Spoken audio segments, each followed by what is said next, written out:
Site-Based Council, and our August 10th meeting of Site-Based Council. And I call this meeting to order at 5:02. And if we can have each member say their name and tell us who is present at the meeting tonight.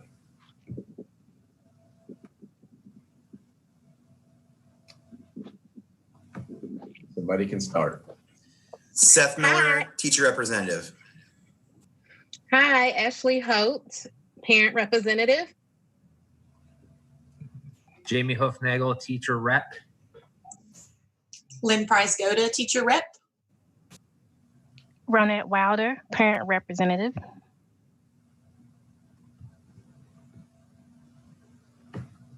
All right, and thank you all for being here tonight, and welcome Lynn Price-Goda, our newest member to the Site-Based Council.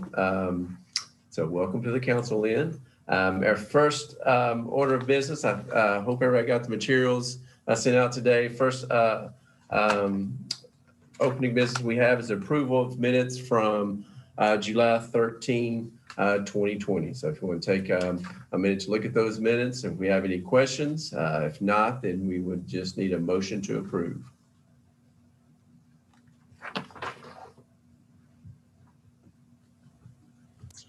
I make a motion that we approve these minutes. And I second. All in favor? Aye. Aye. Hey, I found something that we might want to check. All right. Under staffing update, Casey Houlihan, I think her name starts with a K. That is, And it's spelled with a C. that is correct. We will make note of that. You get a gold star, Mr. Hoofnagel. That's right, buddy. Thank you. I will make those changes. Okay, we had Lynn Price-Goda with a motion to accept the minutes. Did we have a second? We did. I'm going to do the approve with the correction of Casey Houlihan's spelling of her name. Okay. Is that okay, Ms. Price-Goda? That sounds great. All right, minutes from July 13, 2020 have been approved. With that, next up is the agenda for August 10th tonight. So we would need to take a minute to look at that again, and then we would need a motion to approve that. I make a motion to approve the agenda as presented. Seth Miller seconds. All in favor? Aye. Aye. Aye. Any opposed? Okay, August agenda has been approved. Next up, public comment. I'm not sure if we have the public in the room. We have Vic Collins in here tonight. Welcome, Mr. Collins. Any comment? Good job so far. I'm glad to be here. So Mr. Collins is running the studio tonight. So thank you, Mr. Collins, for being here. We have no other public comment. We can move on to good news. Good news, a couple weeks ago or last month, I reported that it looked like that we were all good for a greenhouse to be built here at Leestown Middle School. It was collaboration between funds from Title I and funds from Perkins. And we were going to use it to basically be the heart of our ag science program. So very excited to have the greenhouse possibility here at Leestown. And it goes up for FCPS board meeting tonight. Tonight is the informational meeting. So they are reviewing our proposal and hope that it will be passed on to the August 24th board meeting, which then would be up for approval. So we got our fingers crossed. I think everything is going to go well. And at some point this year, we will be having a ribbon cutting for our very own greenhouse here at Leestown Middle School. Only greenhouse at a middle school in Fayette County, and one of the only greenhouses at a middle school in the entire state. I think there's one maybe in Danville somewhere. So very lucky, very fortunate to have this as part of our ag science program. and kind of will help us stay on track to be a pre-academy middle school. So very excited about that.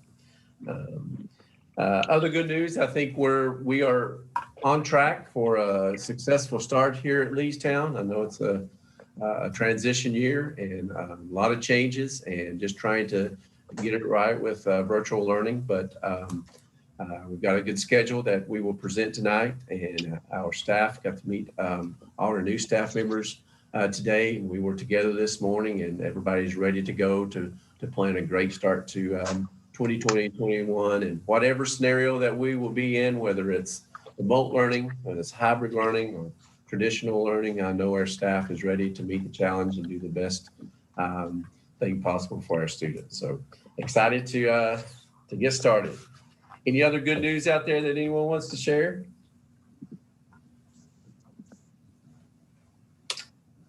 All right.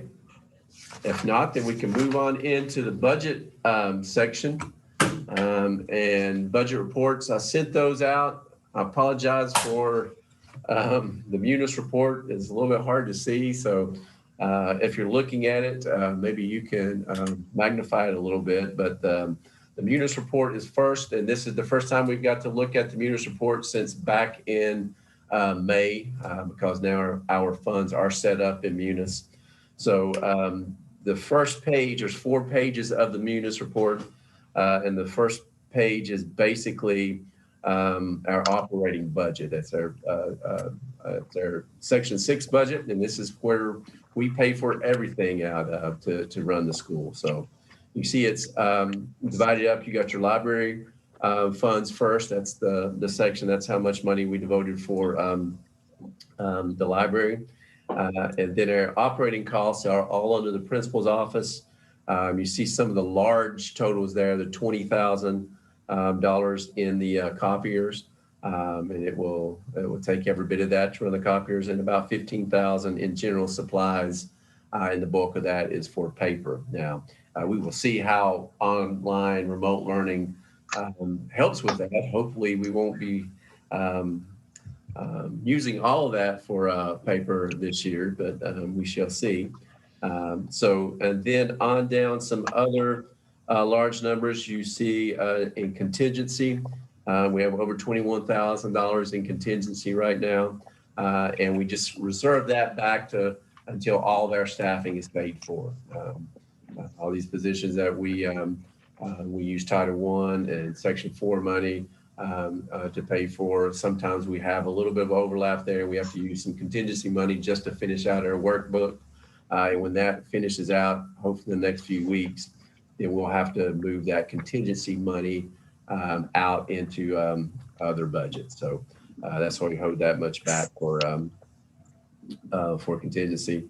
And then subs put down there under regular instruction. We have other certified salary. Put $2,000 in for substitutes. If we have pull-out days, anything that we need teachers that we send teachers on for planning, anything that we need to just pay a sub for would come out of those totals. So page 2, and we usually don't look at all of these budgets every time. Basically, page 1 is where most of our money is coming from. But page 2 I've got is the Section 6C. That's that carry forward money. There's not any money in that right now because we spend that all before the year is out, because we can only carry it forward one time. So it looks like there's $37 left in C. I'm not sure, Ms. Meekins, what happened with that, but around December we'll get our carry forward from the previous year. So I think we carried forward around $70,000 from last year. So once it comes in, then we stop spending our Section 6 and we start spending our 6C, because we can only carry that forward one time. And then you see there's some money in fee waiver right now, over $10,000 in fee waiver. We're not sure if that's been adjusted at this point. We start to see fee waiver money early on in August, but then it's usually September or even October sometimes before we're asked to take that money and put it into account. So They readjust that for some different things. And we did not spend all of our fee waiver money last year because some of it went to pay KMEA trips and so forth. So there was some leftover money in Section 7, and we're not sure if that's still in there, if that's going to be taken out, or what's going to happen with that. So just some questions that we have to have answered about Section 7. And then the last thing you see there is just our supplemental money. The district gives us this pot of supplemental money, and then we have to use that money to pay for all of our supplemental positions. So it looks like a lot of money in supplemental, but once you start paying coaches and club sponsors and things like that, that money goes pretty quick. So any questions about our Section 6 budget? Will we have to use any of this money for PPE when we go back into school? Yeah, great question.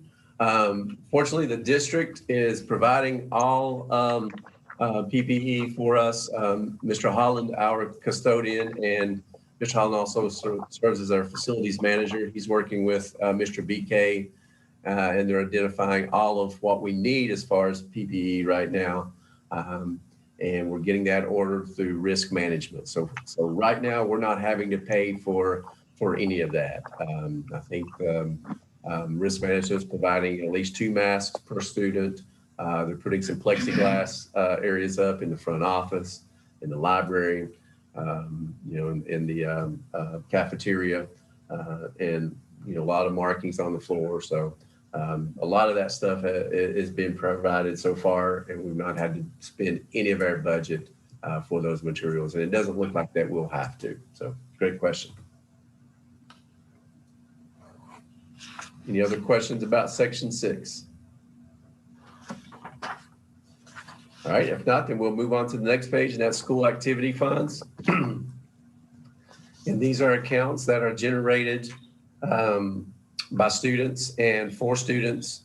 This be spent on students, and it's supposed to be within the calendar year. So some of these totals are very large because we did not get to finish spending it out for some field trips toward the end of the year.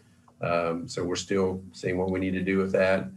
We don't have to, that money's not taken from the district or anything like that. But some of these very large accounts like orchestra, I think is still a large account because they did not get to take their Kings Island trip.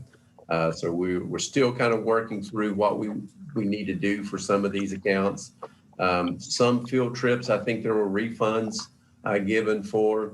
And then you'll notice that some other accounts like our athletic resource fund is very low right now because we still had to pay some of the insurance payments that we normally have to pay for. We did not get to take money in for that for track team. So we have to pay insurance for the athletes, but then the athletes have to pay $24. That's the only fees we charge for athletics, and that goes for the insurance, but we did not get to collect that for track. So we took a little bit of a hit there. So hopefully the district will make that up to us in some way, and we can put that back in our athletic resource fund. So any questions about school activity accounts?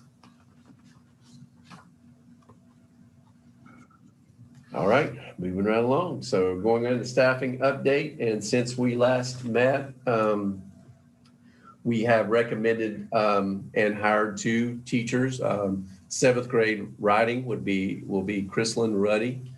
She is a new teacher, and she's finishing up her paperwork today, so she will be starting officially with us at some point this week. And then Ryan Briggs, we are bringing in for our drama position. Mr. Briggs has got a lot of experience starting theater and drama programs at other middle schools. So glad to have both of those teachers here at Leestown, and that finishes our hiring. We are all hired up before school starts, and we really hired some great staff members, and they look forward to being here at Leestown and joining a great staff. So On your form that you sent, go ahead, Ashley. I'm sorry. Go ahead, Latanya. I'm sorry, Mr. Gibson, did we introduce Mr. Sprinkle at the last? I'm not sure if his name was in the minutes for last meeting. I think I had him there, but I'm looking back at my notes.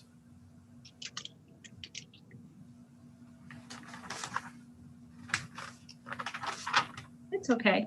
No, We we can didn't. share who he is. Yeah, Jeffrey Sprinkle has been hired to for the STEAM position. So he's got a lot of experience in that field as well. So he will be taking place of Mr. French. So I don't think we had hired him at this point last time. So please So add Sprinkle to the notes. the sheet you gave us, it has 2019, 2020. Did you want to change it to 2020, 2021? I will Okay. change that so you can see I use the same template. So thanks for catching that. I will get that changed. Any other questions about staffing update? All right. So we will go into new business, and first thing is our proposed master schedule. So we've had to get a lot of input from the master schedule.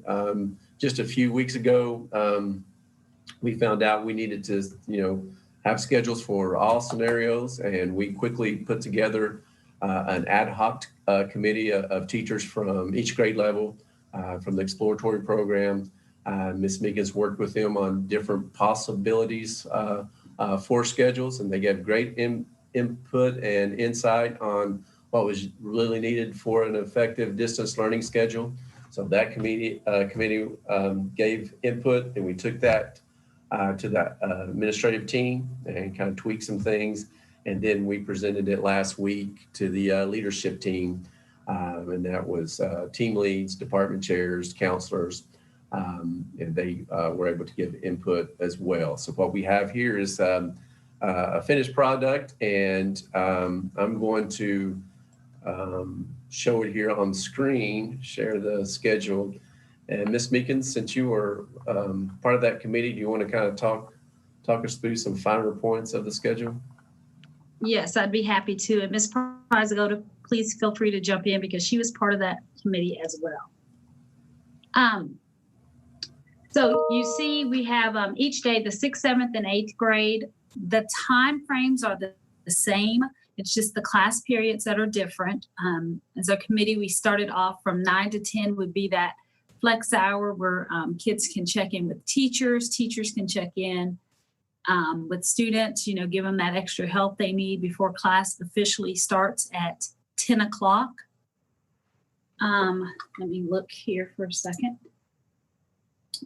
Sorry.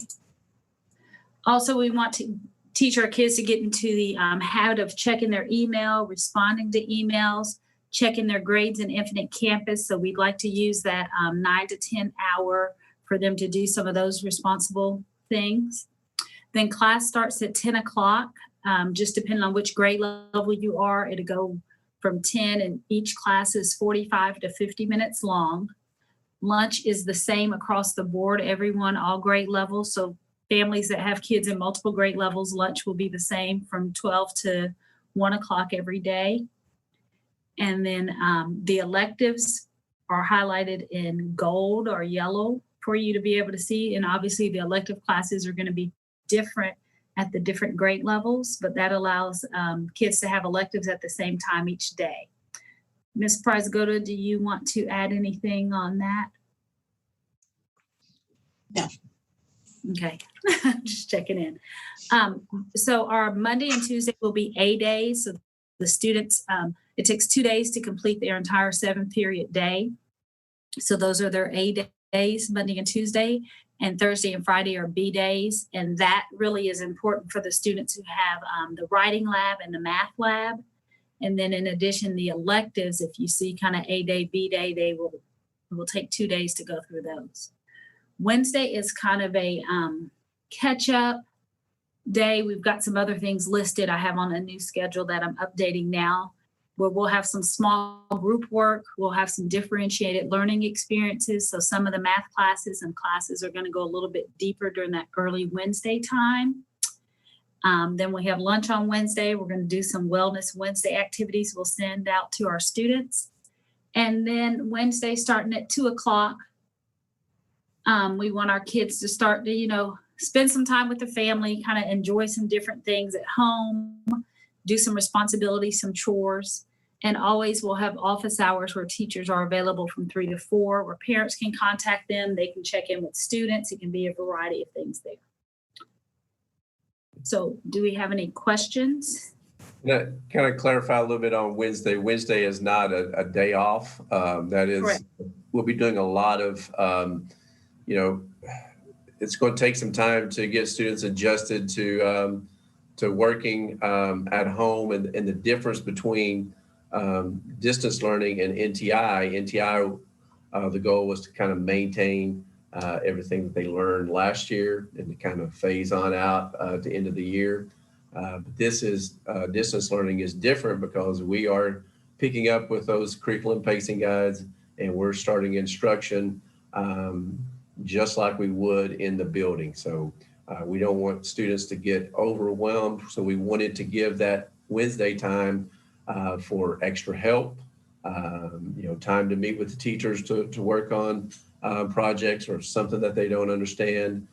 So that's kind of, you got that buffer day there for basically that's a student work day, and there'll be other sessions that are scheduled as we get going with work. So it's not a day that they just take off. It's just structured a little bit different than the Monday and Tuesday is.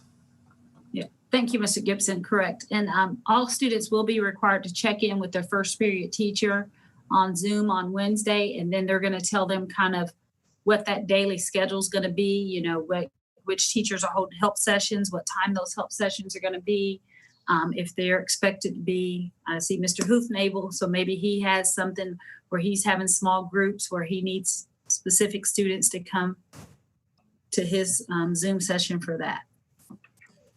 Mr. Gibson, would that Wednesday time be like for speech pathologists and other people to work with students too, because the schedule is pretty tight the rest of the time? Yeah, that's a great comment there, Seth, is that's what we hope, that it will be a time that we can perform some of those services on that day as well. So we're not having to pull out of Mr. Miller's science class on Tuesday. We got that time built in.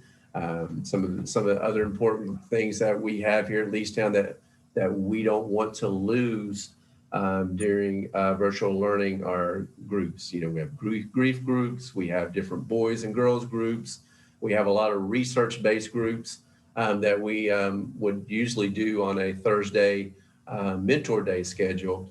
This keeps intact a schedule that we can still do those, so that kids are still exposed to all that support. And as we transition back to a traditional day, then we can kind of keep those groups alive and well going. So it's going to look, it doesn't look like maybe on paper that's very clear of what is going on there on Wednesday, but as we get into the school year going, a lot of stuff will be scheduled in that time. Any other questions, comments, concerns? Wanted to add, if I could, about the SEL. I don't know if our parents know what that is, the social emotional learning. That's a district mandate. I think the last time we talked about it, we thought the counseling department or maybe our support team were going to be leading those sessions. And so that's what SEL is. And then we also took into great account just the feedback from the spring and looking at our schedule about students and parents, families being overloaded with 7 classes a day and trying to keep up with everything. So reducing that screen time a day, hopefully we're going to have more effective time with them. Yeah, that's great. Leanne, I'm not sure if parents do know about the SEL time. That is with Senate Bill 1 that was passed a couple years ago. Senate Bill 1 actually added a lot of safety measures to school. You had the SRO. We were given a school resource officer that's here at our school every day, all day long. We had metal detectors added to the high schools, and sometime we'll transition down to middle school. You have other safety measures that were put in place, and all middle schools were supposed to, actually all schools are supposed to adopt a social and emotional learning curriculum. So it took a year for us to kind of go through and look at different models of that. So now the district has adopted a curriculum called Second Steps. So Second Steps will be implemented during that time. And our counselors will definitely help with that. It's going to have to be implemented by a teacher of record and a teacher that students have contact with, because that's a big piece of it, is that through this curriculum, we want students to have a person that they can go to and a teacher that they have on a daily basis. So we're still learning a little bit about the curriculum and what all it entails. And they had, I think it's a total of 26 lessons throughout the school year. And Ms. Carver is our counselor that's kind of over the program. So as soon as she has everything ready, then she will train our staff on everything we need to know to implement it. So yeah, thanks for that reminder, Ms. Prascoda. And Mr. Gibson, I'm sorry, one more thing. If you can scroll down, because the pre-engineering schedule is just a little different. So I do want to talk about that for a second. So with the pre-engineering schedule, because the students will have 5 classes a day, we had conversations, and doing their STEM class at home is a little difficult. So we figured during distance learning, we will not have that going on. But once we do return to the building, they will have that STEM class. So their scheduled students are in class every day for 25 minutes. So they will see all of their classes each day for 25 minutes. So they have 4 classes. Their math, science, social studies, and language arts, and then they will have their exploratory class. Now, they will see their exploratory every other day, but they do see their core classes every day for 25 minutes. And if you, in our pre-engineering, it's a smaller group, so we only have 2 teachers in the 6th grade pre-engineering program. So those teachers are dual certified. So math, science teacher, language arts, social studies teacher. And then in the 7th grade, we split 4 teachers. So that's another reason that their schedule had to look a little bit different, because we're sharing teachers and cross grade level those teachers. So we had to tweak it to make it look, a little bit different than what the others would look like, just because of the unique situation there. So any comments? Ms. Wilder, Ms. Holt, any comments from or concerns from a parent perspective that you see with the schedule? Or questions? Just with go ahead, Ashley. No, go ahead. Go ahead, Ms. Wilder. Okay, I was just asking about the pre-engineering. So if they have to go to the bathroom, they have to do real quick, huh? Because they only have 5 minutes in between classes. You are correct. That is true. They do have just 5 minutes between their classes. If you look, we're looking at 7th grade right there. If they're a little late to their SEL, we don't start until 10 o'clock as well. So if they're a little late logging on to their SEL lesson, I don't think the teachers are going to get upset there. Then they do have that virtual help session you see. So see that middle right there at the 7th grade. Yeah. There's a little break in the lunch. And then we go down and they do have from like 1 to 2 again. So the first one's like an hour from 10 to 11 without a break, in a sense. I mean, there's a 5-minute break, and then in the afternoon for the 7th grade. Mr. Gibson, will you scroll down to the 8th grade so we can see what theirs looks like as well? But one thing is, most of their teachers will be the same teacher, so they probably won't even have to go out of the class. They'll go straight to the next class. Well, that will only be in 6th grade. In 7th grade, remember, the 7th and 8th, they have those 4 teachers. They have a math. Oh, okay. Yeah. So it does in 6th grade, you're correct. But in 7th and 8th grade, we do have 4 teachers, but they have 7th grade students and 8th grade students. Mm-hmm.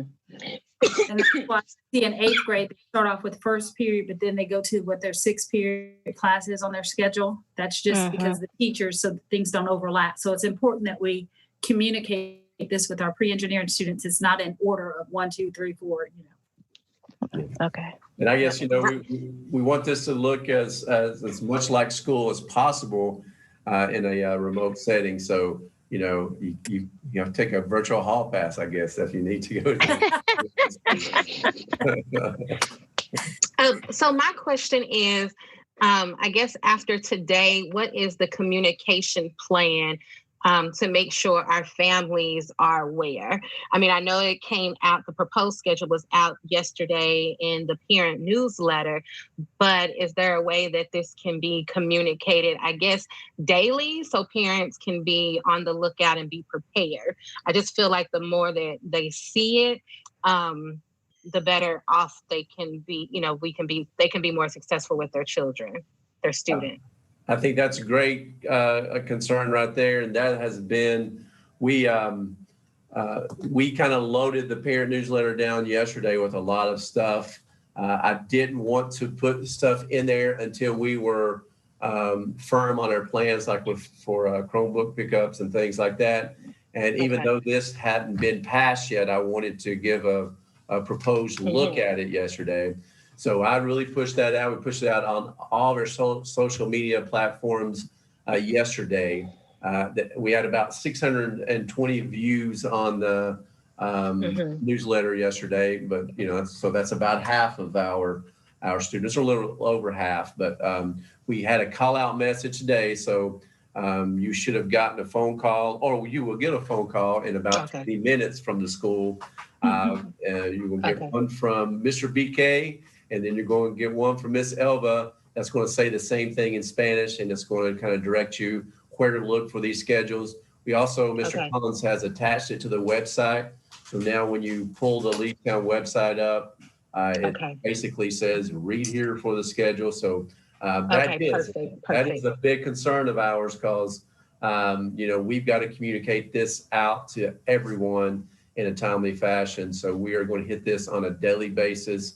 And what will start happening too is we're going to do some virtual orientations next week, starting on August the 20th for parents and 21st for students. And this is all preliminary right now, plans, but we will be actually physically calling parents and trying to get the word out as much as possible, because that's going to be a big factor in this whole remote learning world now, is communicating with everybody. Also at 6 today, you'll get an email from me after the call, and it will have our newsletter link. And I was able to figure out how to send that to all the students as well. So not only will the parents get the email through their email, but the students going to get the parent through the student email as well. So. Perfect. That's a great concern, and that's what's keeping me up at night every night right now. I'm not going to get all the information out in this virtual world. So, and one more question. So, are you going to let them know, like Ms. Meekin said, that Wednesday is not a off day, not a day off, but they need to work? Yes, we also have, and what will be communicated, and I'm going to put that in this weekend's newsletter. I've got staff expectations that will go with the staff newsletter, and then also student expectations of what it will actually look like for a student in the virtual world, and we will identify that as well, what that Wednesday will look like. And we hope to answer some of those questions for parents on the 20th for the orientation, and students for the 21st. And we start back on Wednesday the 26th. So the 26th, 27th, the 28th would just be a big push, making sure that we get all of our students online. So there's going to be a lot of behind the scenes work to make sure, if Mr. Collins is a 6th grade student and he's not online, we got to reach out and make sure that we get that taken care of. So those first 3 days would just be teaching students how to navigate everything, Canvas and the schedule, and just navigate everything through the virtual world. So the schedule won't actually start until the next week. I'm not sure what that day is. First Monday that we start. The 31st. 31st, yeah. Yeah. So basically, it's like the normal first 3 days of school. Yes. We do In a PBIS sense. stuff and teaching students how to Yeah. be Leestown Chargers the first 3 days. So this is going to be Yes. teaching them how Yeah. to be a virtual Charger the first 3 days. So. Okay. And I just want to say that, I think we've done a pretty good job getting information out. My son goes to a school in Fayette County, and I have heard nothing. So I have been pretty, I think, not that that's always good to compare, but just for my 2 cents. So.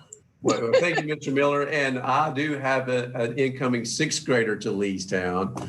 So I get all those questions from Miss Gibson all the time. When are you going to send out a supply list? When are we going to get a schedule? So And then he sends me a message. Great. And after Miss Gibson bothers Mr. Gibson, he sends me a message and says, Meekins, where's this? Hey, but also Miss Exactly. Wilder and Miss Holt, just to let you know, this schedule now has additional words on Wednesday. So this was like the preliminary that we linked there. But just know that, letting kids know that Wednesday is not an off day. It now says that they have to check in with their first period teacher for Wednesday's schedule. So it's going to tell them kind of what our virtual schedule is for the day. So we're trying to add more words so that people are very clear that it's not just sleep in chill. Yes. Okay. And I guess with those other dates, part of the scheduling is the use of the online classrooms because the middle school students will be using Canva, correct? Canvas. Yeah. Yes, ma'am. Canvas. Okay. Canvas. Sorry. Yes. Okay. All right. Okay. Well, I appreciate it and I will help to spread it as well. Me too. So I have a question.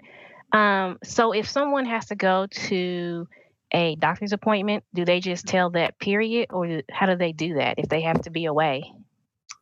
That is a good question. Yes. And I'm going to write that down because we need to have some kind of procedure for that. I think a good thing would be just like you would send an excuse or something like that to the attendance clerk. Maybe we will have to have that an email sent to Miss Williams or even to the teacher. That's one of the things that we haven't gotten that far with yet. So I'm going to write that in my notes because Miss Wilder, that is a great question. That was one of the things we kept going back and forth about Wednesday. Some of the teachers were saying, that sometimes when kids were absent and then we had laughs, we chuckled because we were like, how are kids really absent during virtual learning? But we understand, that if there's appointments, one of our things too, we're also planning on having these sessions recorded so students will be able to go back. So if the doctor's appointment is during second hour, if they come back, maybe they watch that lesson that afternoon at 5:00 or something like that. But teachers did want to also use that Wednesday to pull in groups or people who were absent or students who needed that additional help or support. So. Okay. Another question. I'm sorry. Listening to Andy today, he was saying that they may propose to not have the fall break and just work through it. That was just a proposal today during his talk. So if that changes, I schedule their appointments during the fall break. So if that happens, are we just gonna say, hey, you're gonna have to work, you're gonna have to go to school? Do you think? That's real-time information right there, Mr. We had no idea. Yes. And I don't know how that will play out. Some schools are starting later than Fayette County. 26 is pushing back, and we have a plan where the times are a little bit different because, in essence, we have to add 10 minutes on to the instructional day. You're not going to feel that as much in the virtual world as you will if we come back in a hybrid or traditional model. But allowing the 10 minutes on the instructional day will help us meet the instructional minutes we need for a school year. So schools that start later than us may have a harder time meeting those instructional minutes. So it may be if you start in September that fall break is canceled. If you start earlier or not, I don't know. Again, that's real-time information, so I'll have to go back and research that and just wait for on that, because that would affect a lot of families. I know a lot of families, especially put off some vacationing this summer or some trips this summer because of COVID, and was hoping that something they'd be able to do something their fall break. So Right. Well, that's why he said he wanted us to stay in school so no one would take a trip for fall break. Yeah. So I guess we'll have to see how that plays out. So Okay. I was going to say, Miss Wilder, one of the things too about if you have to have a student have an appointment is that we are going to record or have information from each of the lessons posted on our Canvas sites. So then that would make it easier for a student to be able to catch up if they did miss something. Well, I put the appointment where it was like at 3:15. So it looks like it'll be pretty good. I try to do the latest in the day. I have a question. What about, I know we probably haven't got that far, but I love this schedule and I'm really appreciative of it. And even talking with some of the other parents. But what about some of the extracurricular activities, like the 4-H or FCA and things? How is that going to work? Or, I mean, I don't want to put too much on our educators, but, if we're trying to still kind of have a new normal, what does that look like? Or have there been any conversations about that? yeah, we're kind of on hold for all of that right now. Okay, perfect. Athletics, we did have some directive from KHSA about athletics, and there's some start dates for, I think, August 24th, and fall sports can start practicing on a limited schedule. August 31st, and they can go and they can practice on a regular schedule. But that applies to high school only right now. So Robbie Sayer, who is in charge of middle school athletics, is meeting this week with athletic directors for middle schools, and they're going to try to come up with a plan for what middle school sports would look like, and then that would actually apply to extracurricular as well. So okay, that makes sense. Yeah. Thank you. All right. And with that, Mr. Gibson, and I don't know if this is possible, but as I'm looking at the schedule, maybe it's possible for sometimes our Wellness Wednesday activities. Maybe if clubs get okay, maybe we can have that during that time. Different clubs during that 1 to 1:50 time on Wednesdays, and just kind of rotate through which clubs will do that. Yeah, that would be good. I mean, you could have a 4-H club that could meet remotely. Some of our clubs could. Might be hard to get archery to meet that way.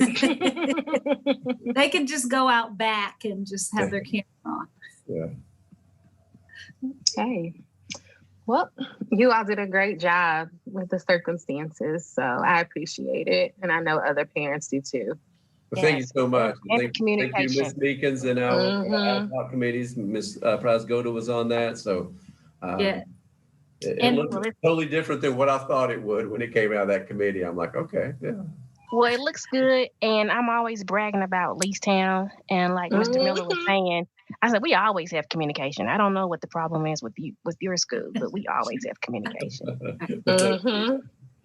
And as Mr. Gibson said, the committee really worked hard, and truly, the day we thought we had a good schedule, Ms. Price-Goda brought up some things about the band, different things there. So we had to go back to the drawing board, but no, things we didn't consider about the instruments. We back again and change because we didn't think about how much time they could play. And then she talked about how they had to sanitize the room and do different things. So it wasn't just a one and done, and it was really quick. There was some thought put into it, and I appreciate all of their work. Well, thank you. So with that, we would just need a motion to accept the schedule. I motion that we accept the schedule. I'll second. All right. All in favor? Aye. Any opposed? Aye. Okay. So the distance learning schedule for 2021 has been passed, and we will get that kind of cleaned up and some of the specifics and address some of the concerns and get that out to our parents. Now, once we look at a hybrid scenario or a traditional scenario, then we'll come back and kind of look and at a schedule for that. But we thought we would get this one passed right now since school is getting close. So, all right. On to staffing assignment, and I'm just going to show the instructional, non-instructional staff time policy. And you have this in your binder, but it says that somewhere.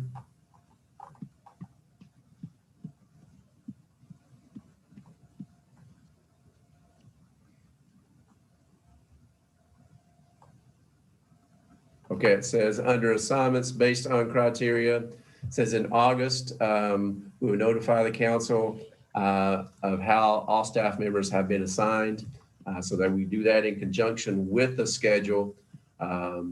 So that's where the staffing list, that's why I included that. That shows where all the staff members now have been hired and where they're teaching at, the team that they're teaching, the content area they're teaching, and also included all of our support staff and their parent educators. So we don't have to pass anything with this. It's just a notification to council that we have teachers and where they're assigned to for content areas, and that's who will be teaching in the schedule that we just passed. And with this, I do need to change the date at top to 2021. So thank you for catching that, Ms. Wilder. Any questions about the staffing assignment? No. All right. So like that, go ahead. Kristen Houlihan, is that, there's somebody on there. I guess that's Casey again. Oh, Under social studies. I don't know. Do you see it? Like almost underneath my name.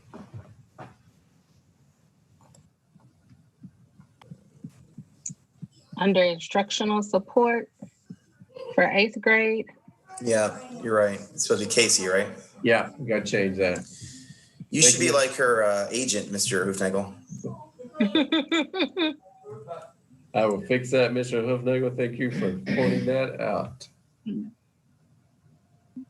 All right. We'll, before we clue this in the faculty handbook, we will make sure we do a word check on this or spell check on it. So any other questions about this? No, I just want to say that I was able to be part of some of the interviews for the staff we hired in. Having been at Leestown for, I think this is my 13th year, it's been really nice to see the progression towards having, just a abundance of applicants applying to Leestown because it's such a great school, and qualified applicants, and being able to, really have the cream of the crop be picked. So it's kind of an exciting thing. And I just wanted to mention that.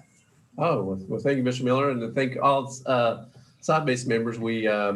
I think everybody was able to attend at least a couple of the interviews, and I appreciate that. And everybody asked questions. I think we made great decisions, and we had a terrific pool of applicants to hire from this year, and a lot of I think we have a good mixture of some seasoned veteran experienced teachers and some brand new teachers, and that's always good to have a healthy mix of experience in a school building. So, all right. All right. No. Looks like the call has come out. So any other questions about the staff assignment list? Are you looking for other spelling errors? You're just going to catch those later. Yeah, if you got one, just tell. Sarah Meredith doesn't have an H on Sarah. I always mess up on that. All right. Okay. All right, anything else? All right, takes us to PD requests, fundraisers, and field trips, and I don't think at this time we have any of those, do we, Miss? I do have a question about fundraisers, if this is an appropriate time. Yep. If a fall fundraiser was approved in the spring, we already know that the board or some voice of reason has said we're not going door to door in Fayette County. Right. Can they still have a fundraiser if they can figure out how to do it similar to pick up for Chromebooks, some kind of safe way to pick up the information, safe way to turn it in? I put that question out there. We have a question and answer document that it's available for administrators as well. So I had Mr. Whitecamp, we'd passed his fundraiser back in the summer, and he's got a good plan worked out for how to do that. So I'm just trying to get approval to say that we can. So hopefully we'll have that information soon. And then that will kind of set kind of a protocol procedure for other fundraisers, because I know we do have clubs and activities that need to raise money. So A lot of the vendors that we typically use do have online ordering as well. So that wouldn't even have a paper order form. So that's something hopefully the district will be able to consider. Okay. Thank you for that information. And Ms. Prasgoda, that would be a nice thing for the future too, because that would make it a lot simpler for fundraising if we could do the online, have that approach approved. Because I think that's one of the things that's almost like a limitation is the form, and you're passing it around and all that stuff. So No more carrying money when they do it online. They have the ability to pay online. Yeah, that would be great. All right, but I'm gonna get that information, and hopefully I will get that soon. So. And I think they're just also being considerate because of the pandemic of people's finances and things at this time. Yeah, of course. All right, no fundraisers requests or field trips. So with that, it is 5:53. So we would just need a motion to adjourn. Before you adjourn, do you have any agenda items you want for August? Thank you. That's what I'm. Yeah. it's a For veteran move. September. It's a For veteran. September. Yeah. For September. Yeah, I said August, didn't I? I'm looking at the thing for September. A big thing of September is that's the emergency management plan. So that's when we pass, that we review our emergency management plan. So we're proceeding as normal with that. And, I'm sure it will look a little bit different, but, we will proceed for that. That's basically for students in the building. So yeah, that's something that we need to address in September's emergency management plan. And to review that, remember, that's one that we go into closed session for. So that's the big thing that we have coming up for the next agenda. So. Mr. Gibson, along with the emergency management plan, is a COVID outbreak considered an emergency, or is that something that would take place by district policy? Yeah, there's been a lot of procedures that we've been given for COVID. So I'm not sure just how much we write into the plan. I've been gathering it together to put it in the plan, but I'm not sure, if that's something that we would do. I would think that's something that we would do, but I'm waiting on Jeff Harris from risk management to tell me a little bit more from that. So good question. I just don't know yet. So anything else? All right. Now it is 5:55. So if we have a motion to adjourn. Seth Miller, motion to adjourn. Prize go to Ashley, second. second. Don't all say it at once. Thanks, everyone. Welcome to Ms. Prasgoda. We will see you guys in September. Any questions you have, just let me know. Thank you. Thanks, Collins. Yeah, Mr. Collins. Yay. Yeah. Excellent job. All right. See everyone. All right. Bye. Bye-bye. Bye.